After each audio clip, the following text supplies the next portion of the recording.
To demonstrate how Starknet is able to handle orders of magnitude more computation than Ethereum, with similar levels of security, let's compare the relative effort of creating a block on Starknet versus the verification of the associated validity proof on Ethereum.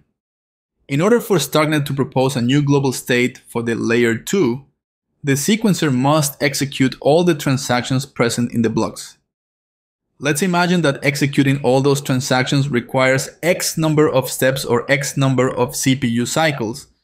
When the associated validity proof that attests to the integrity of that computation is sent to Ethereum for verification, an Ethereum validator will only require log square of X number of steps or CPU cycles to be convinced that the proposed state transition is valid.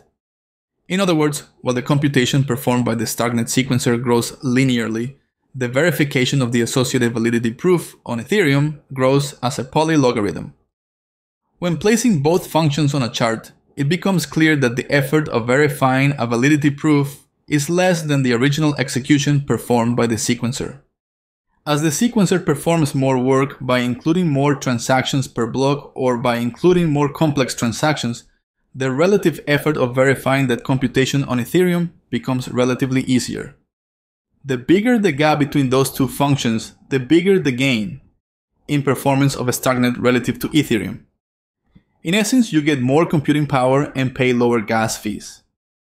It's important to note that this improvement in performance is just a baseline.